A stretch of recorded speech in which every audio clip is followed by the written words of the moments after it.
Hello, everybody. Welcome to another Clownversation. So nice to see you this morning. Welcome. Today, I'm talking with the tour de force of clowning, Lee Delong. So if you love clowning and you love Clownversations, stick around. It's just a conversation with a fellow clown. It's not very serious, we're clowning around. It's really just a clownversation.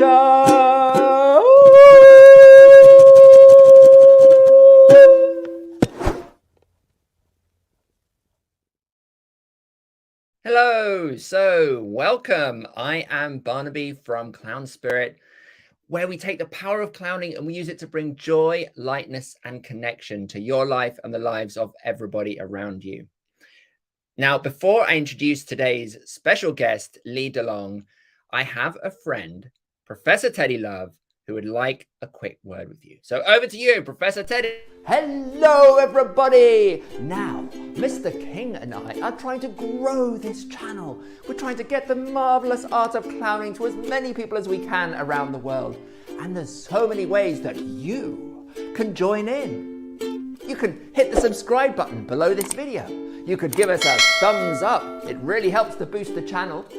Or you could get into the chat and tell us your thoughts, your questions about clowning. Or better still, you can check out our amazing Patreon site and find all the cool bonuses that you get if you become a Clownversation supporter. So many ways for us to get the clown out. Back to you in the studio, Mr. King. All right, thank you so much, Teddy. Amazing. I love how you can make all those things magically appear in the air around you. That's so cool. Yes, folks, please help out, subscribe, share this video with your friends, and check out our Patreon site. Now, today's guest is a really remarkable skill, talent, I should say, and extremely prolific. She has done so much in the clown world over a considerable period of time.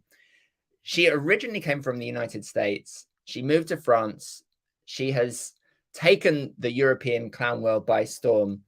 She has really a string of remarkable achievements behind her, including playing Le Banquet for over 2 years at a number of very prestigious theaters in Paris and winning a number of awards for that.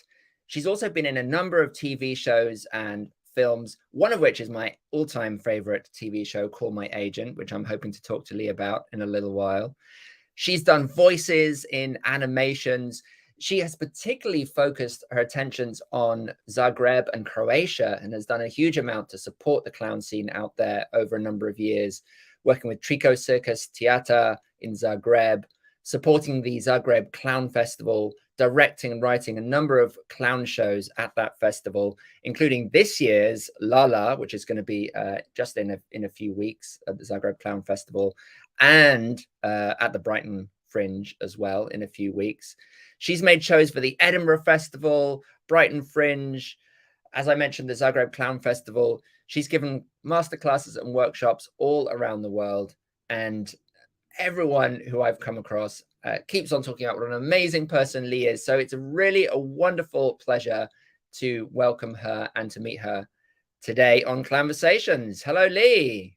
Hello, Barnaby. Thank you for having me. You're so welcome. Thank you for being here. It's wonderful. We've had lots of conversations over Facebook and all those things for quite a while now. And so this is the first time we actually get to meet, and it's a real delight. Thank you. Yes, even if it is in cyberspace. I know, but we're going to get to meet each other in person in a few weeks, right? In Zagreb. We certainly are. I'm going to be very happy to meet you. And, you know, Zagreb is kind of like my second home. You know, I consider Croatia now my second home. Yeah. I'm often in the Balkans in general, but Croatia over the past 12 years, let's say, I've been there so often. I mean, many years out of the past 12, I've been there 4 or 5 times per year. So it's really like a second home. Yeah. And clowning, it seems to have been tell us a little bit about that before we kind of go into your past and history as a clown. How has clowning evolved and developed, and what kind of part has the Clown Festival played in that? Well, the Clown Festival is relatively new. I must tell you that when I came to Croatia, and it was Eva Petar Dragan who brought me to give the first workshop there. Well, that's not entirely true, because Jasmila Zbanic, the filmmaker, she brought me to Croatia on the island of Zlarin to work with her her actors for her film. It was the film Naputu, On the Path. And she wanted to work with her actors for the film before the rehearsals for the film began. And she did that not only on Naputu, but also on her film Love Island. So I was doing that for her both times.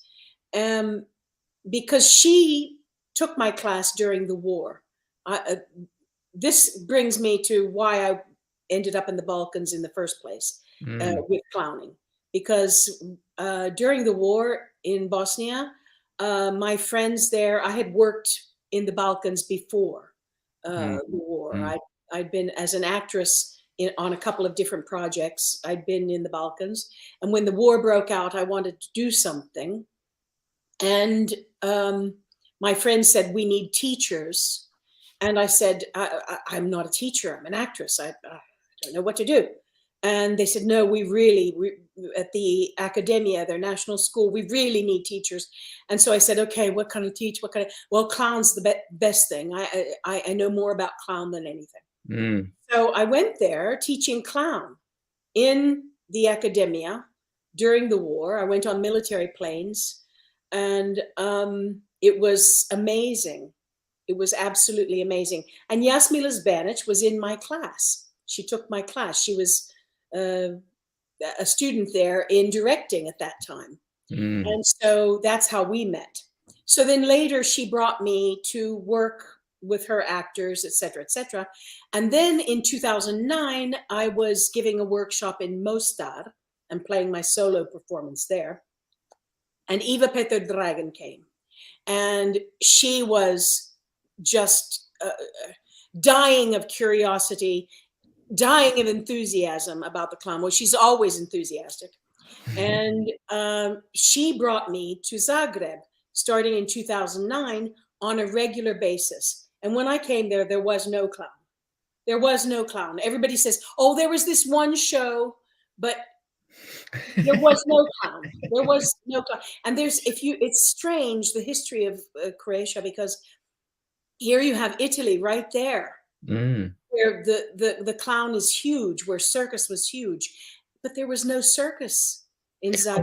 Why is that, Lee? Because, we're told, oh, clown is everywhere. Clown exists in all cultures. But so no, they had horse circuses.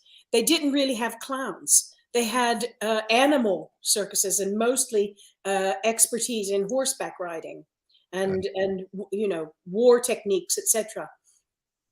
Well, not necessarily war techniques, but trick riding. And I don't know why that is. It's like it jumped over. But Croatia was very culturally ahead of its time.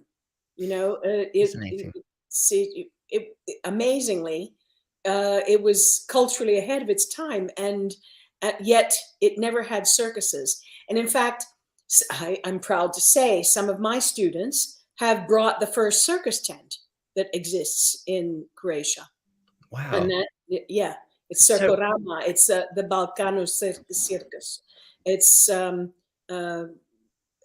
wonderful. It's wonderful. There's a circus tent there now, and they give circuses all the time. So what did the Croatians make of clown when you first introduced it, and it was this completely new thing to them? Well, it's like everywhere, first reaction is it's for kids. The second reaction, which I really don't do children's theater. I have done, but I don't anymore. I have one children's show, but my clowns are too raunchy for kids. Yeah. But, the first reaction is always for kids, and the second reaction is kind of like, why do you need this nose on the face? And so there was the usual things that you work against. But little by little, people became convinced. So much so that a director for the National Theater there hired me to work with his actors for a show that he was doing. Wow. So, people know that it is absolutely essential for an actor to go through the process of learning how to be a clown, to finding your clown. It's absolutely essential for an actor. Even if you never clown again, you must, at least for a few weeks, go through the process of looking for your clown. It changes the way you work forever. It changes the way you do tragedy, the way you do absurd, the way you do, it changes everything once you have those eyes. And practically all of my actors will say the same thing. And a lot of movie actors from Croatia have done my work, and they say the same thing. It changes them forever. Can you say more about what it is that changes specifically? Well, first of all, I think that learning that ridiculousness, to be ridiculous, is a strength, not a weakness, is a very important step for any actor to take. And clown is the place where you learn that your accidents, your weaknesses, your failures are the meat. And you, instead of trying to hide them or become self-conscious about them, if you have ears that stick out, it's great to use them. If you have skinny legs, it's great to use them. If you have a big belly like me, it's great to use it. And it's not a weakness. It's part of you. It's part of your auto-derision. It makes up the way you see the world, the humor that you find in the world around you. And I think that every actor has to take that step, because that's one thing. And the second thing is the direct relationship with the public. The eyes. Is that what you meant when you said eyes? Yeah, when you have eye-to-eye contact with the public, you become so much more aware of your public, so that when you put the fourth wall back, there's an awareness there that you can't erase. And one thing that I always do is I'm like, bring it into the room. If there's an airplane overhead, you bring that noise into the room. If somebody's knocking, you bring it into the room. If somebody's talking in the theater, you use that. You use everything, every sound, outside and inside. And it helps when you have this global awareness. Your acting forcibly becomes stronger, whether you're a clown or whether you're an actor playing a character, because of course clown is not a character. Clown is a being. A being. It's you. It's a greater you. It's an exploded version of you. It's a better than you. Beautiful. I love all those descriptions, and I love thank you for that more sort of in-depth look at acting and how clowning is helpful for acting, or essential for actors. I think essential. So there's some lovely comments coming in. Thank you, everybody. Keep those comments coming in. Say hi. Jump into the chat if you haven't already.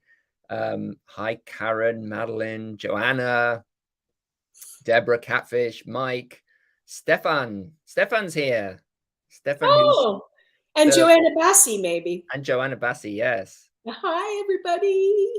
Neleka, Ralph. Ralph, who you have a very long productive collaboration with. Absolutely. We've been working together for 6 years. Yeah. Yes, wonderful. We'll talk about that, I hope. I haven't met Ralph, but I'd love to.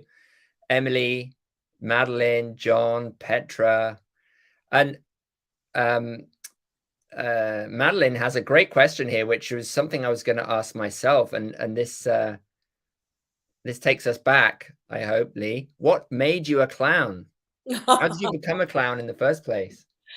Well, when I was very, very small,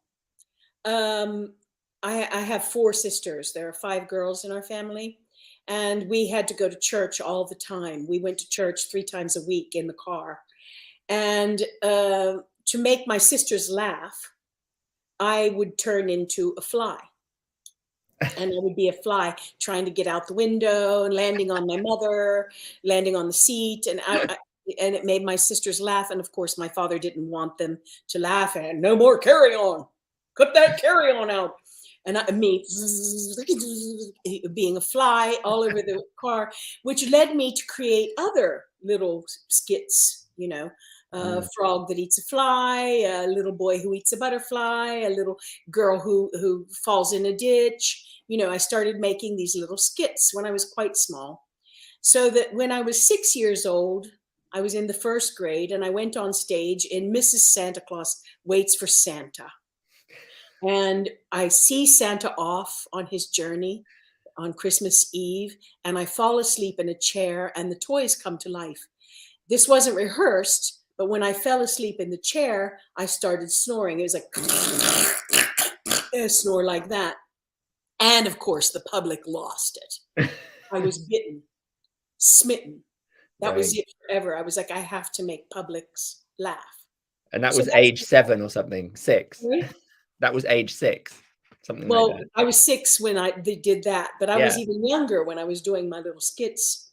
But that's what led me to clowning and comedy in general. And I was a big fan of Lucy on I Love Lucy, a big fan of Charlie Chaplin. And yeah, you know, the usual routes. At what point did it become like, oh, this is clown? I'm using this word, and I understand sort of what that means. It really became that when I was at university.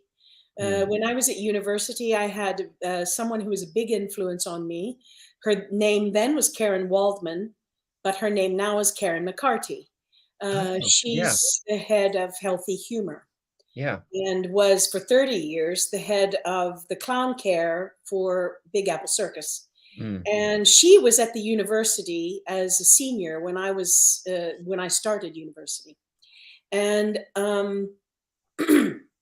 she worked with, she was doing a lot of mime at that time. And she and her partner, David Sharps, taught me to juggle. And I started juggling, and David Sharps was an incredible unicyclist. So I got a unicycle, and I started learning how to juggle and ride the unicycle. And I started doing what we call trunk parties. Like at football games, people would have trunk parties where they had a keg of beer in their trunk and sandwiches and things. So I would just go riding around and clown for people at these parties during a football game at West Virginia University. So that's, I guess, my first outing as a real clown. Wow. In a clown hat with a clown nose and juggling and unicycling. And did you pass the hat? Were you doing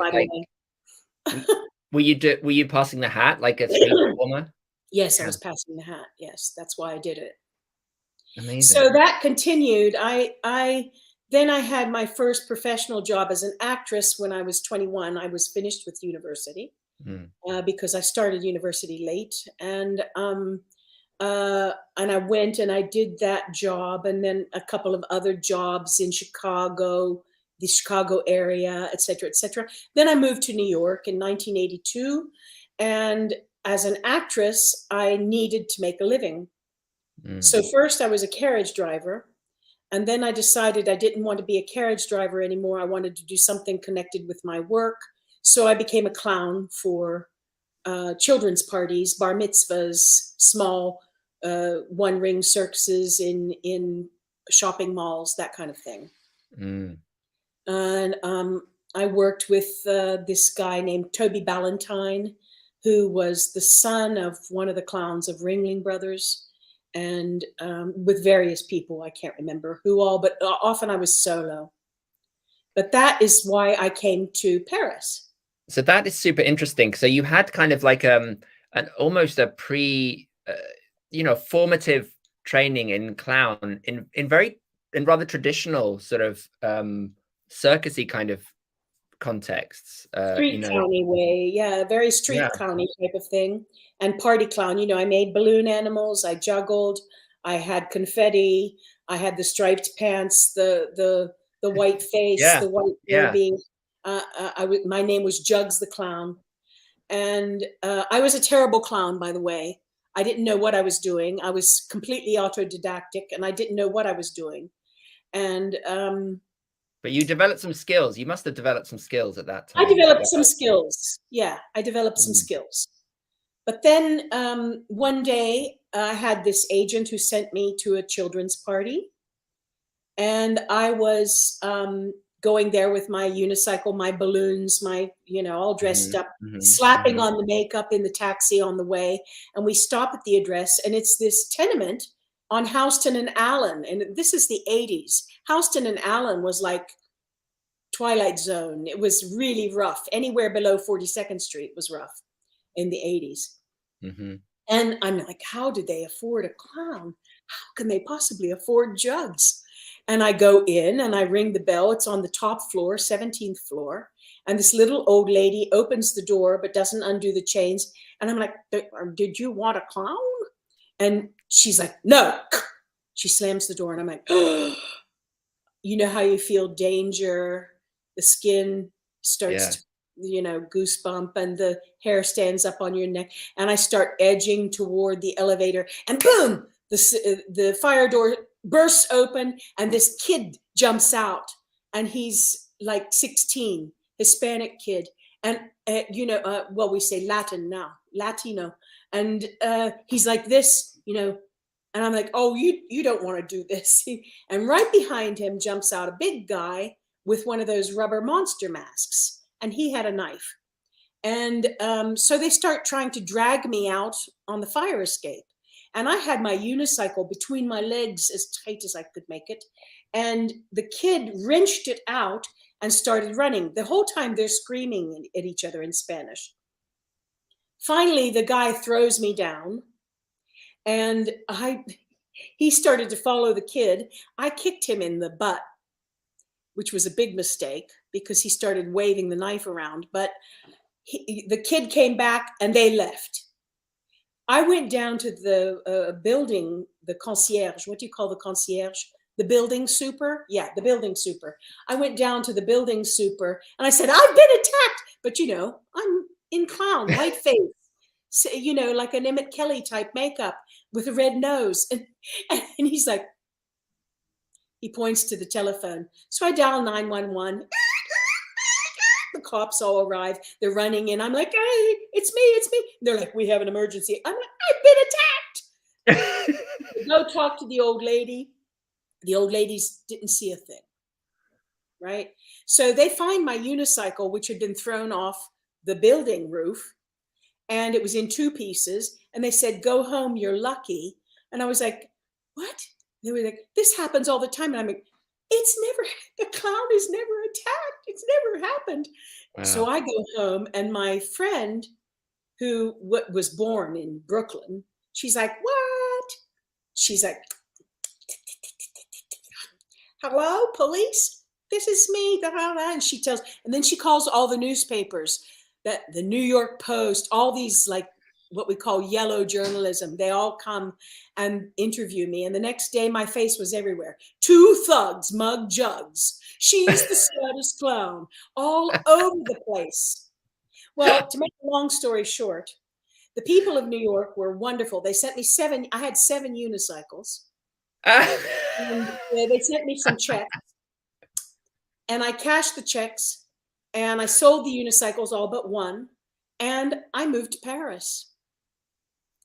Wow. And that's how I came to Paris. So it really propelled your move. That was like, I've had enough of this. I'm going. Yeah, I was like, if I can't be a clown for kids' birthday parties, I'm out of here. Yeah.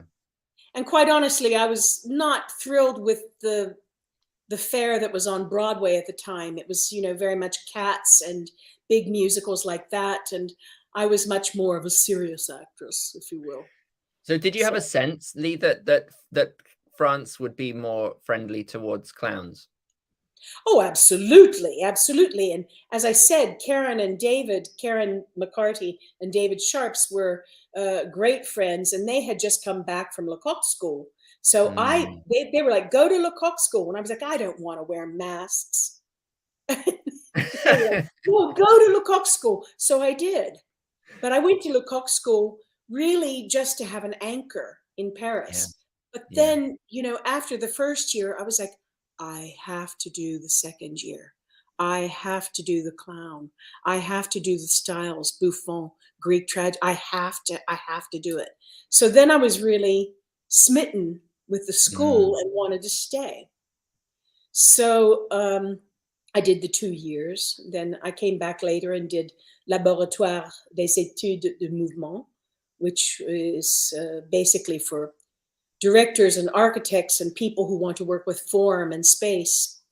And there you have it. I loved Paris and I stayed.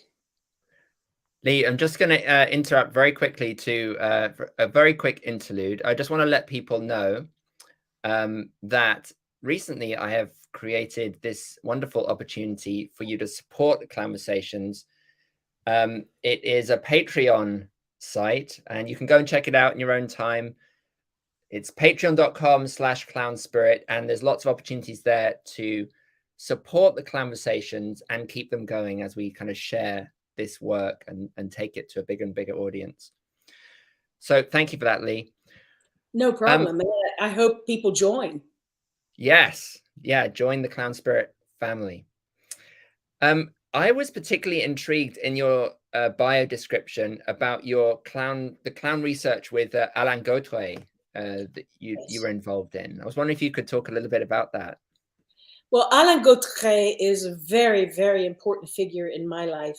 He came to Lecoq School just to teach clown. He wasn't there as a teacher for the other styles in the second year, but he was my clown teacher along with Lecoq in the second year program. And I absolutely adored the work with him. It was an incredible method he had. And so after school, I continued working with him, not only clown, but also writing for clowns, because Alain Gautré was a fantastic writer as well. Rest in peace, Alain. He's a very important influence to many, many people. What was the sort of essence of his approach? Can you give us a sense of it? That's impossible because it's invisible. But he's actually it's from Alain that I learned how to teach clown. Because as I said, when I went to Sarajevo, I had no idea how to teach. And so I did what I've always done in my life, which is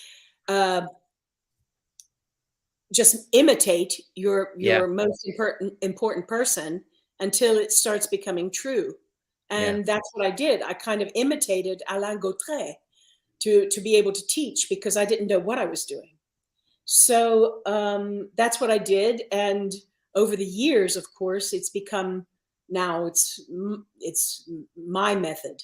But he is the one who, if you will, taught me how to teach clown without even knowing he was doing it.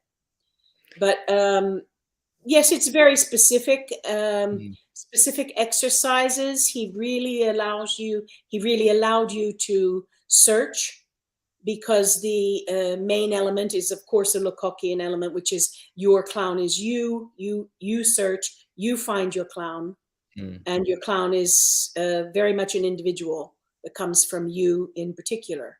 Unlike, for example, Mario Gonzalez, and where the clowns are much more choral figures. There are so many types of clown in the world, and I don't like anyone who thinks they have the truth about clown, because I believe that to be a falsehood.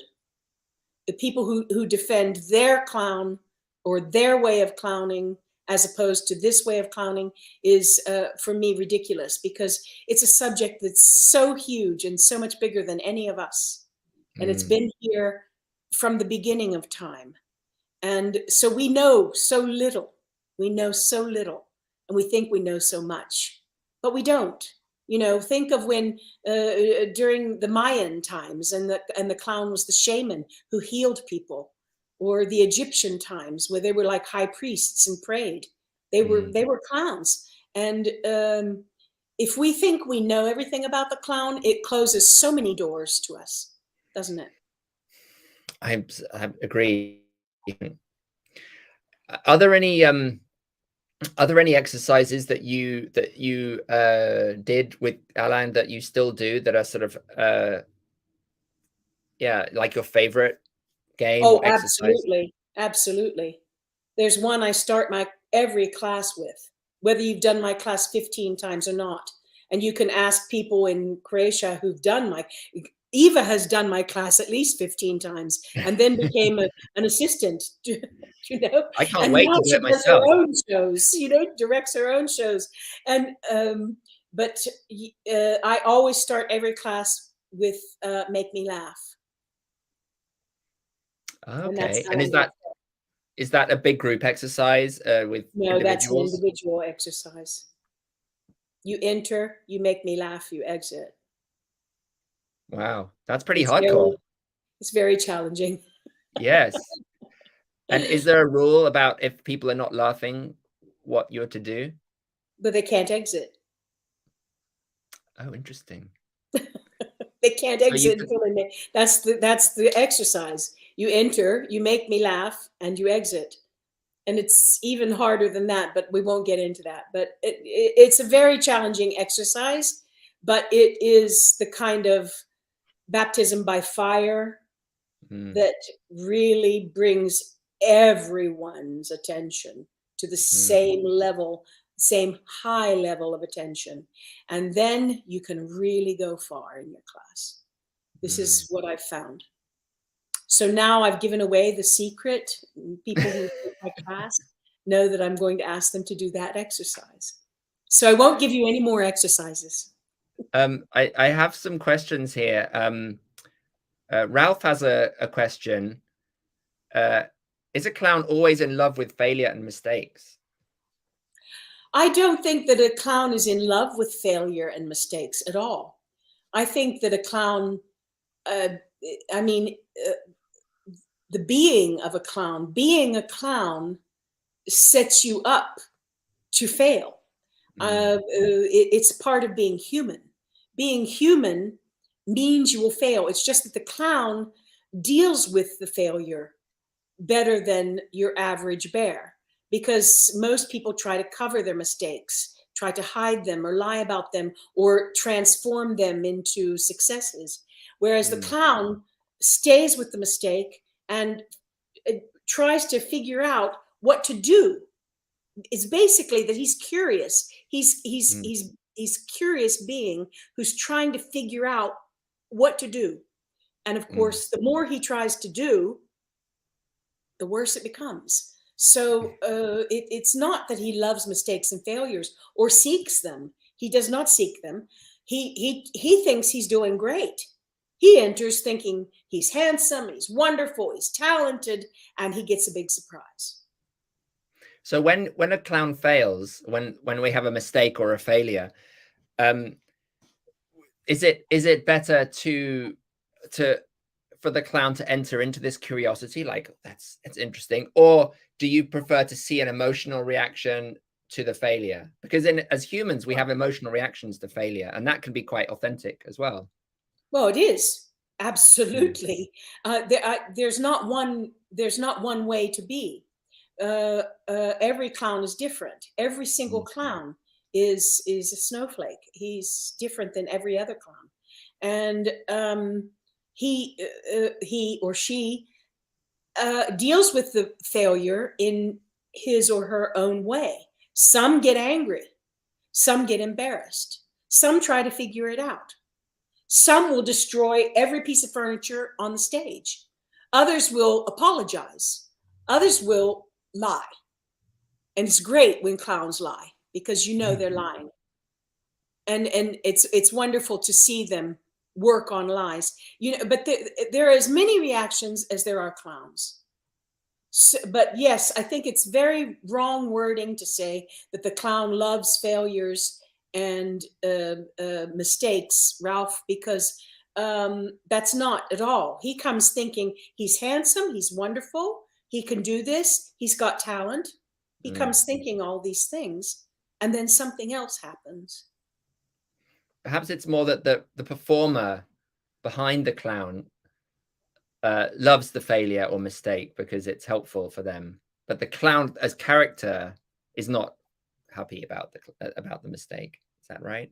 You see, I'm very particular about terms. I don't believe that the clown is a character. I believe he's a being, and he has no past and he has no future, so he doesn't think about things like that. And if you start separating the actor and the clown, we get into problems, because the clown is you. The clown is you. If you're an actor, the clown is you, the actor.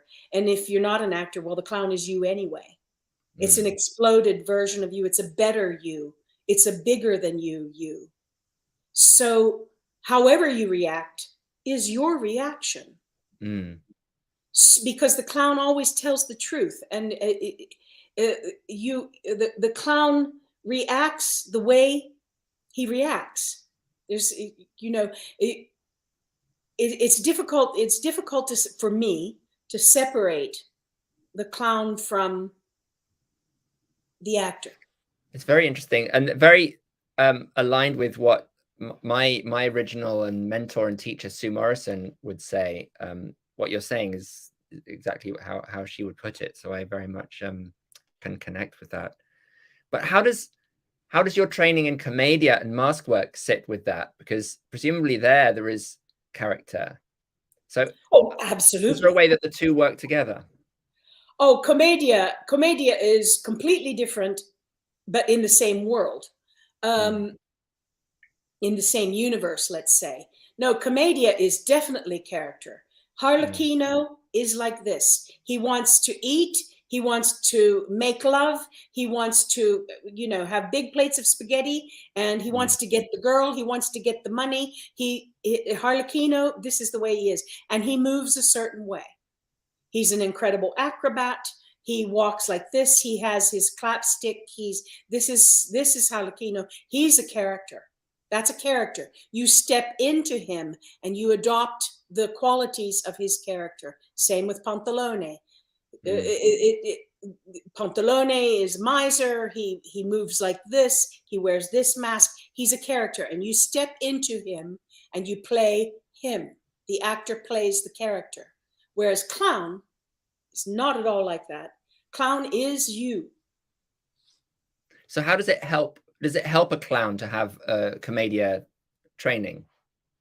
I think it helps a clown to have any training. I think it helps an actor to have all training. I think that commedia has much to teach us. Mask in general has much to teach every single person who wants to stand on a stage in front of people or in front of a camera.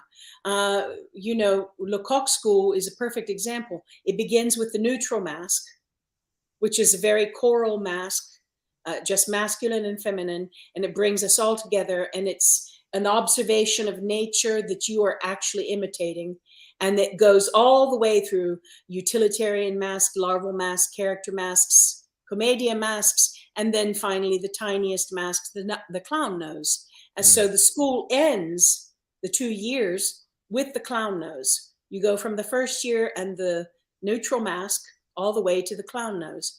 And I think this kind of training is incredibly important.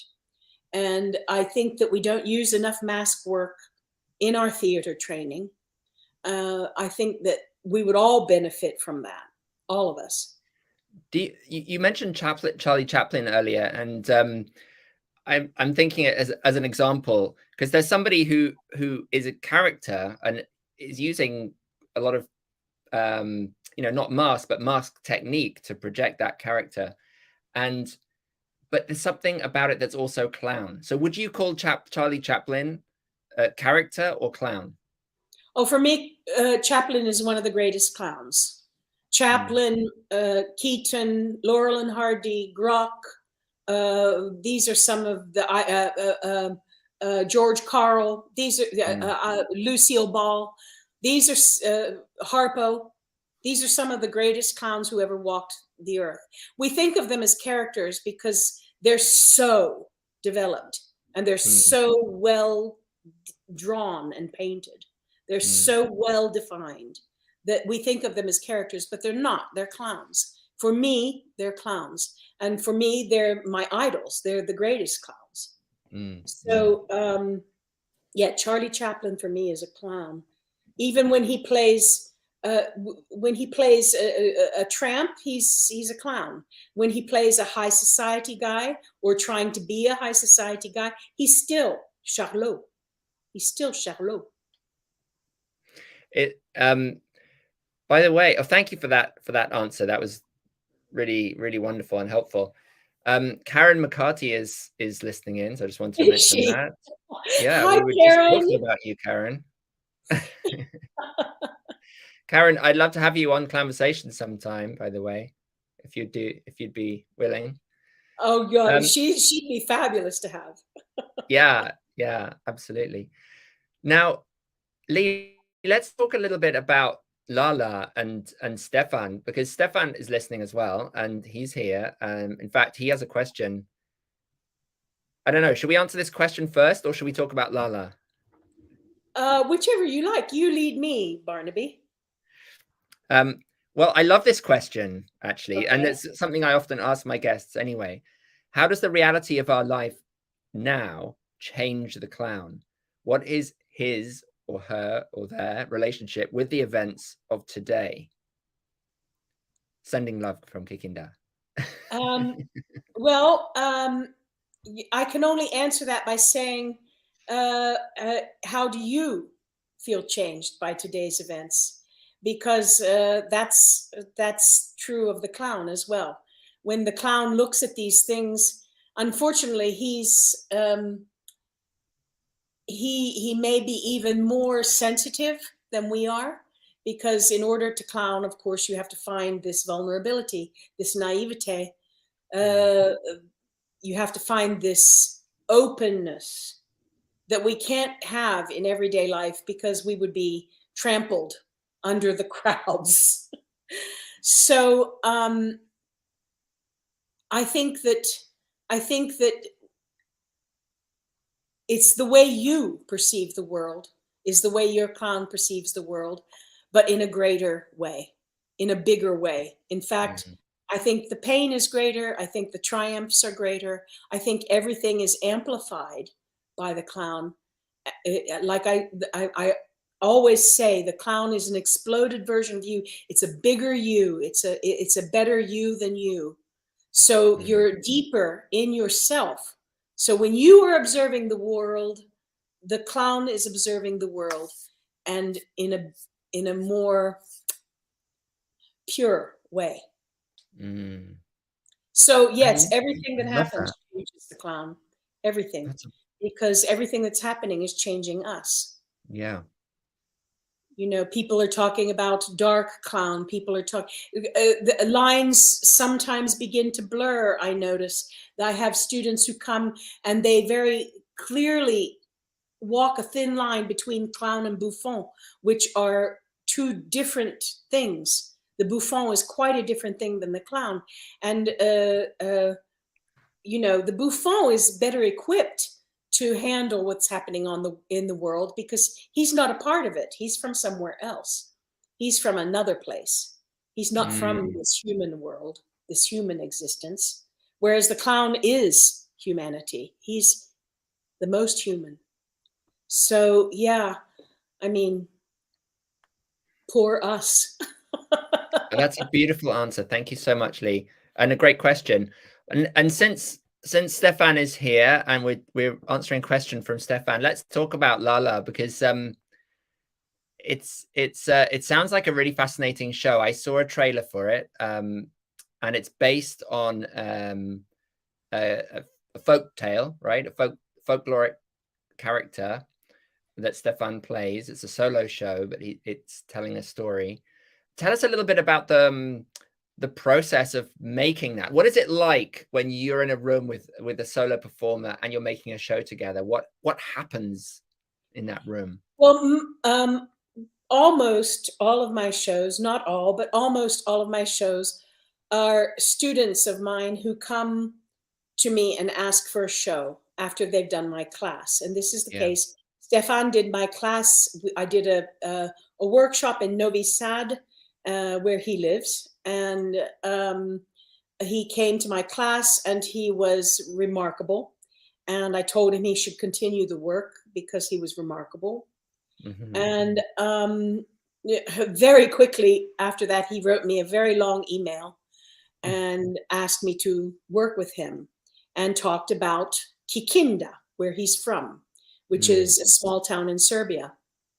And he loves this town very, very much. And the region is the Banat region, which is part of Serbia and part of Hungary, the Banat region. And so he started talking to me about this folk character, Lala. His name is actually Lala. And how he wanted so much to make people fall in love with his hometown and his region and his culture. And I thought that was the most beautiful thing I'd ever heard a young man say. I might cry. I thought that was just beautiful. And I said, I will absolutely work with you on that. And so I said, the first thing you need to do is write me a story. Write me a story. Put as long or as short as you want. And it's the adventures of Lala. And you just write me a story. So he wrote me pages and pages and pages of stuff that was impossible to do in a solo show. But he challenged me, because then I had to find a form to put all this in. And then one of my favorite Shakespeare's is Romeo and Juliet. And that theme returns to me always, especially in clown. And I started saying with Stefan, this story of, Lala's drunkard, and, he's a laughing stock and he's fat. And Sosa, his wife, is she sleeps with all the guys in the village, and she's a nag, and but they must have fallen in love. There was a time they fell in love. So we started looking in there. We started searching in when they fell in love, and we came up with this beautiful love story that Stefan does all by himself, so beautifully, with so many characters, and it's just priceless. I hope. So how does it? Because you could easily do that show as a non-clown show, right? So like a storytelling show or a multi-character show. What is it that really makes it clown, this particular show? Well, he's a clown. First of all, Stefan is a clown. He really is a clown. So that's the very first thing, is that he's gifted as a clown. And the beauty of the clown is that without words, because there's not one single word spoken, only the names of people are spoken in the show. There's not a single word, not even yes or no. There's only the various names. So the clown is able to communicate with the public all of these invisible things that is much more difficult for a normal actor to do. I believe it's not only because of the nose, because I've worked with a lot of clowns without nose as well. But the clown has this direct communication with the public that permits this invisible communication that allows ideals that are inexpressible through words to become known, felt, received, and shared. And so the show is 100 times more powerful because he's a clown. Wow. Yeah. And so this show is going to be at the Brighton Fringe Yes, for the first time. This is thanks to Ralph Wetzel.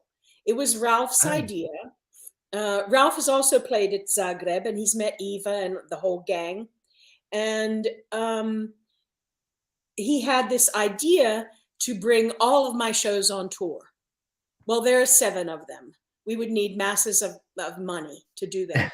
But he did manage to get 4 shows at the Brighton Fringe in the same theater at the same time.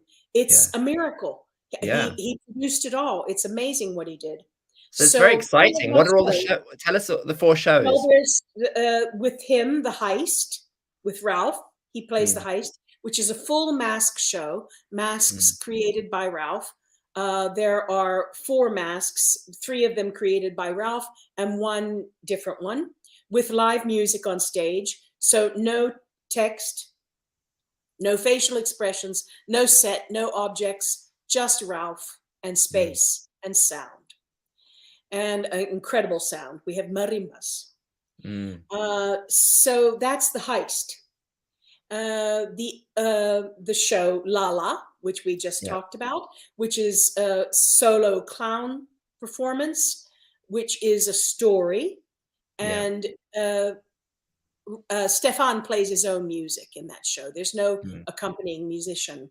The a third show is Oberweza, which is translated as obligation, and it is an incredible, how can I say, mixture of clown and object use and sound and dance. So there's a live musician on stage who's a violinist at the bass, but she plays many, many instruments, of course, and does all the soundscape. And the main actress, Nikolina Majdak, who is in the Zagreb crowd of people. Nikolina is the main character.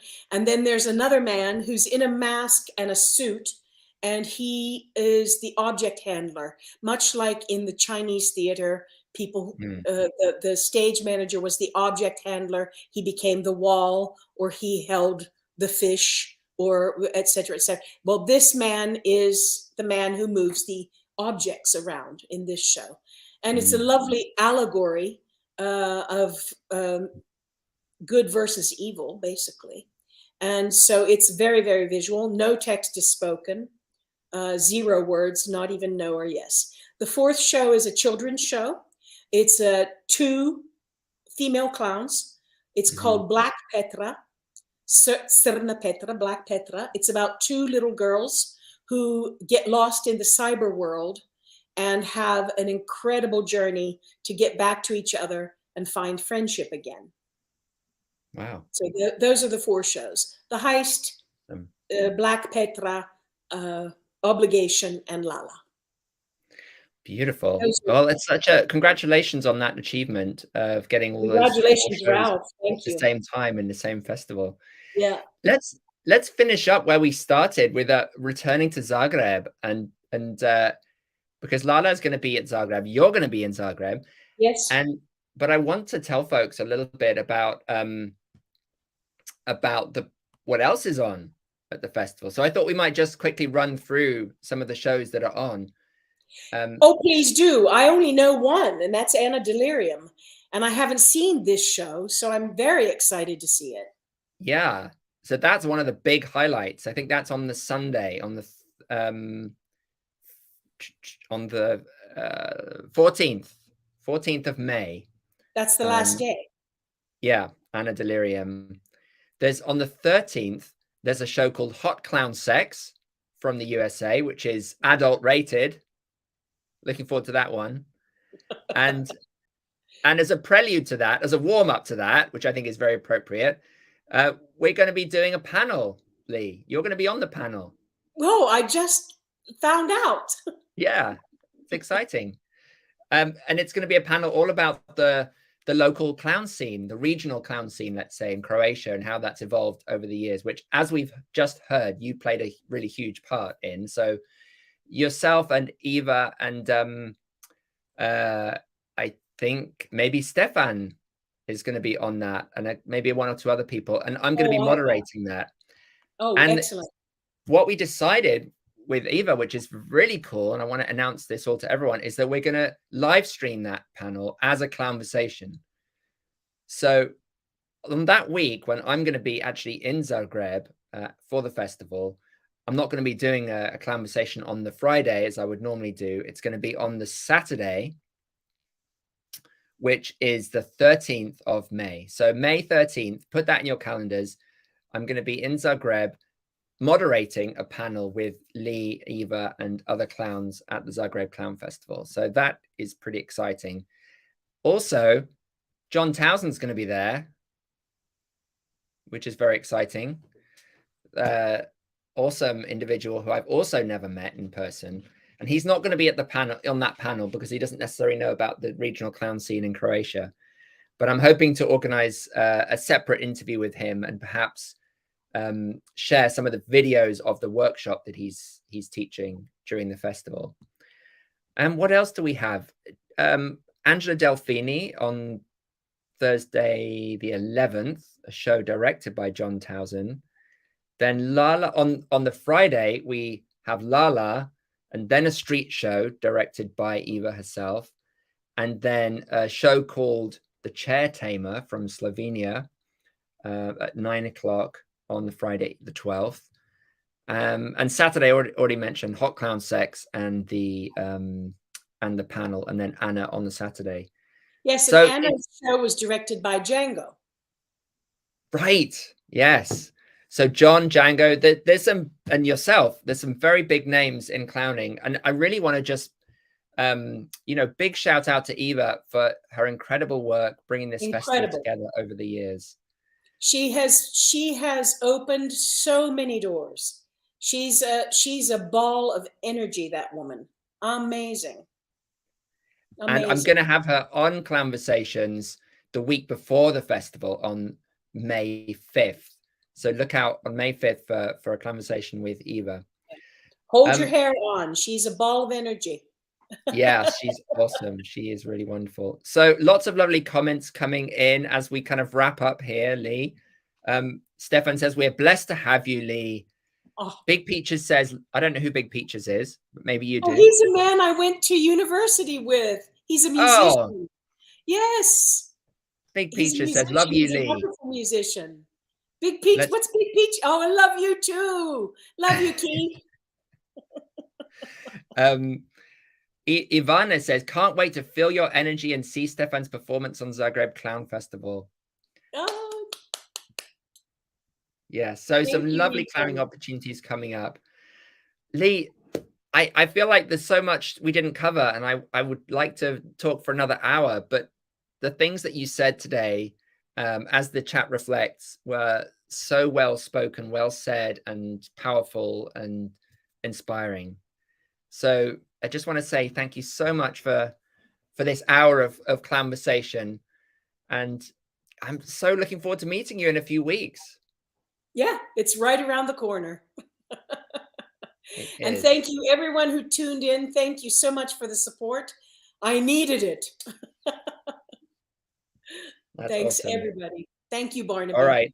So we'll all say goodbye to Lee for now. Bye, Lee. Bye-bye. All right. Well, thank you so much, folks, for tuning in to another Clownversation. Before you go, I just want to say a quick word. If you enjoyed these Clownversations, and if you got value out of today's interview and all the other amazing interviews I've done over the past year and a half, and there've been over 60 of those now, folks, there is now a way to acknowledge and recognize the value that you're getting and the work that's gone into it.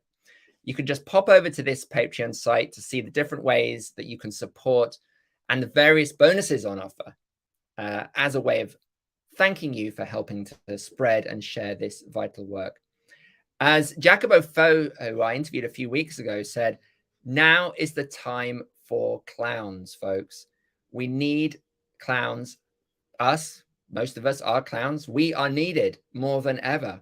So I invite you to jump on board and help to spread really amazing resources and knowledge far and wide.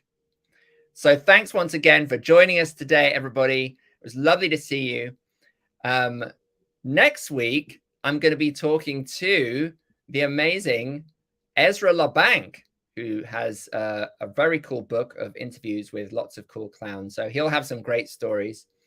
Thank you very much for joining me again this week, folks, and see you again next week. Keep clowning.